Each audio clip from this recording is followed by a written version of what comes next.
পার্শ্ববর্তী এলাকা নৈহাটি। মাত্র 17 বছরের একটি ছেলেকে, জানেন তো আপনারা ঘটনা কিভাবে নৃশংসভাবে তাকে কিন্তু খুন করেছে। কে খুন হয়েছে আর কারা খুন করেছে, ওই ধর্মীয় পরিচয় দেখে নওশাদ সিদ্দিকী কিন্তু প্রতিবাদ করবে না।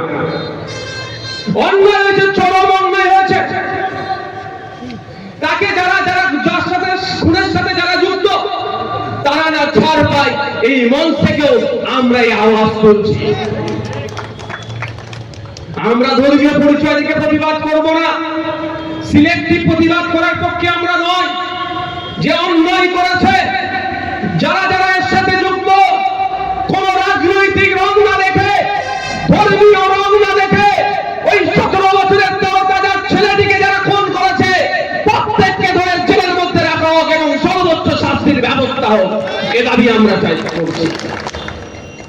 আরে ভাই, আমি যতটুকু খবর পেয়েছি, শহরের দিকে বাড়ি, গ্রামের দিকে ঘুরতে এসেছে, আম বাগান দেখেছে, হয়তো লোকের আম বাগানে একটু আম পাড়তে গিয়েছে। আরে আমি আমার কথা বলছি, আমাদের সানাউল্লাহ ভাইকে তো আপনারা সবাই জানেন, উল্লাহ ভাইজানদেরকে সবাই জানেন। তো আমাদের সানাউল্লাহ ভাইয়ের নানি বাড়ি কোথায় জানেন? বৈদ্যবাড়িতে। তো আমরা ঘুরতে গিয়েছি সবাই মিলে, আমারও নানি বাড়ি। তো ভাইয়েদের নানির বাড়ি শেষ করতে মাঠ আর মাঠ। তো আমরা ওর নানির বাড়ি যাওয়া মানে মামু তো রেডিমেড পাওয়া যায়, জানেন আপনারা, নানির বাড়ির থেকে মামু রেডিমেড। তো মামুদের সাথে পাল্লায় পড়ে মাঠের দিকে ঘুরতে গিয়েছি, আর ট্রেন লাইন আছে ওই বৈদ্যবাটি যেটা যাচ্ছে।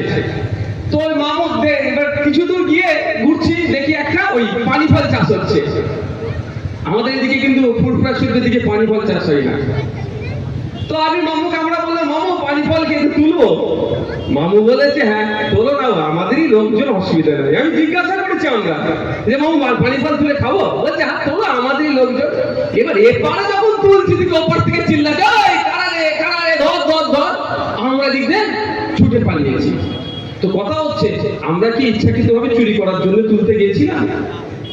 ভালো লেগেছে দুটো পানি ফল তুলে খাবো, কারো ভালো লেগেছে একটা আম পাড়তে গিয়েছিল, তোকে পিটিয়ে মেরে দেবে ভাই, এটা মেনে নেওয়া যাবে?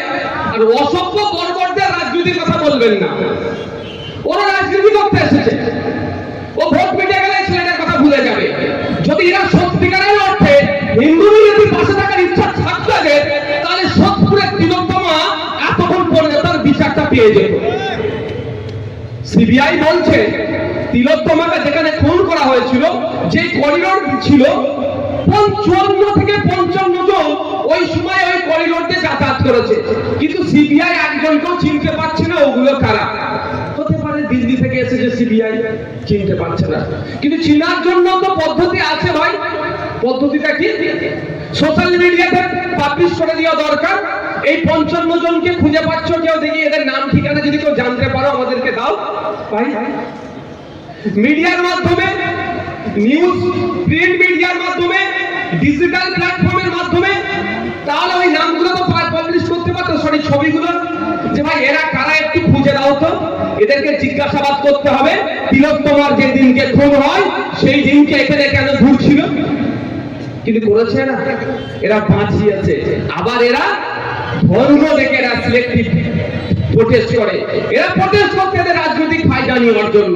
কিন্তু আমরা এই জায়গায় দাঁড়িয়ে বলবো, যদি এই প্রসঙ্গে আমাদের প্রতিবাদ মিছিল, প্রোগ্রাম না, আলোচনা অন্য বিষয়, কিন্তু বলতে আমি বাধ্য হচ্ছে এখান থেকে দাঁড়িয়ে যে ওই 17 বছরের ছেলেটির সাথে, খুনের সাথে যারা যারা যুক্ত আছে, সঠিক তদন্ত, নিরপেক্ষ তদন্ত করে একটাও না ছাড় পায়। আগামী দিনে তাহলে আইন হাতে তুলে নেওয়ার আগে মানুষ ভাববে যে আমি আইন হাতে তুলে নিচ্ছি, আইনের হাতে কিন্তু আমি ছাড় পাবো না। আচ্ছা বলেন ভাই, আপনার বাংলায় আমি খেয়েই নাই, এমনি কাকপক্ষীতে কত খেয়ে নিচ্ছে, খাচ্ছে না, কত খেয়ে নিচ্ছে। আমাদের বাড়ির সামনে আপনারা আগে যখন দেখেছেন, যারা গিয়েছেন, এখন যে সব উড়িয়ে দিয়েছি আমরা, আম গাছ ছিল, হিমসাগর আম, বুঝতে পেরেছেন? আমরা ভাগে কম পেতাম, মানে সামনে যে থাকতো নিয়মিত। একদিন আমি বেশ কিছু কাঁচা আম পেড়ে নিয়েছিলাম, খুব মিষ্টি হয় হিমসাগর, নিয়ে ঘরে ঢুকেছি, মানে খুশি করে পাকিয়ে খাবো। পড়ে গেছি। তো আব্বু বললো কোথা থেকে পেলি এত কাঁচা আম? আমি বললাম, কেন গাছ থেকে পেরেছি। বললো তোকে পাট থেকে বলেছে?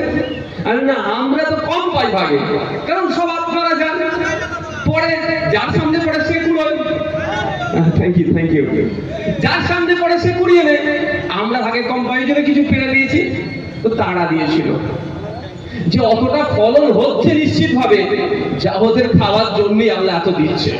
তো আপনি আমি বলুন তো, ও তখন আমরা দেখেছি কাগে অনেক পাখিতে অনেক খেয়ে নেয়। তাহলে আমাদের মন মানসিকতা কোন লেভেলে চলে গিয়েছে, এটাকে কন্ট্রোল করতে হবে।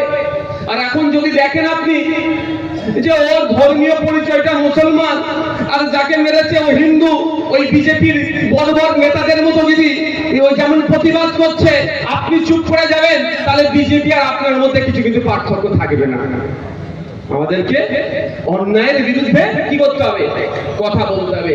অন্যায়কারীকে অন্যায়কারী হিসাবেই আমরা দেখবো, তা যা ধর্ম বর্ণ দেখার দরকার নেই। ভারতীয় আইনে ও যে অপরাধ করেছে সে তাড়াতাড়ি শাস্তি পাক, এই দাবি আমরা করবো।